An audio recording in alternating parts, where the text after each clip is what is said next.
नमस्कार, भिवंडी वृत्तांमध्ये आपले हार्दिक स्वागत। आज बघूया भिवंडी वृत्तांनी टिपलेल्या आजूबाजूच्या परिसरातील काही क्षणाचे।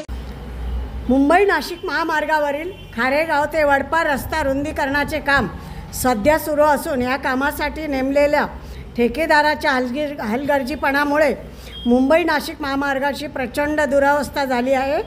नवीन काँक्रीट रस्त्यावर ठिकठिकाणी खड्डे पडले असून काँक्रीट रस्ता बनवताना आत टाकलेल्या लोखंडी सळ्या खड्ड्यांमुळे वर आल्या आहेत, ज्यामुळे महामार्गावर भविष्यात अपघात होऊन मोठी दुर्घटना होण्याची शक्यता वर्तविण्यात येत आहे।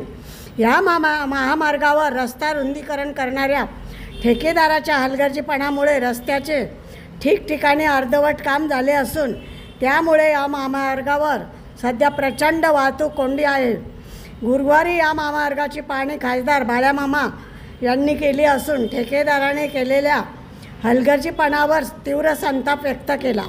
महामार्गाचे काम करताना ठेकेदाराच्या हलगर्जी कारभारामुळे नवीन रुंदीकरण केलेल्या खड्ड्यावर खड्डे पडले आहेत। रस्त्यावर असून ठेकेदाराने हे खड्डे डेब्रिज माती भरव टाकून दुरुस्त केले आहेत। ह्या कामाच्या गुणवत्तेवर आपल्याला शंका असून ठेकेदाराने केलेल्या कामाचे थर्ड पार्टी ऑडिट करण्यासाठी पाठवण्यात आले असून लवकरच हा अहवाल प्राप्त होणार आहे।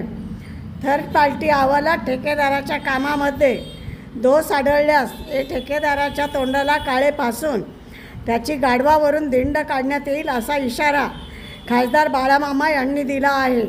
थर्ड पार्टी ऑडिटसाठी टाकलेलं आहे। फक्त त्या थर्ड पार्टी ऑडिटचं रिपोर्टची वाट पाहत आहोत। ज्या दिवशी हा रिपोर्ट येईल त्या दिवशी ठेकेदाराला स्पष्टपणे सांगतो, याच्या तोंडाला काळे फासल्याशिवाय आणि याची गाढवावरून धिंड काढल्याशिवाय सगळे भिवंडीकर सोडणार नाही, एवढं लक्षात ठेवा। आज या रस्त्याला संपूर्णपणे तुम्ही पहा, ट्रॅफिक आणि जेही असेल जबाबदार फक्त ना फक्त हा कॉन्ट्रॅक्टर आहे, हा भ्रष्टाचारी माणूस आहे आणि म्हणूनच याच्यावर कठोरातली कठोर कारवाई करण्यात येईल।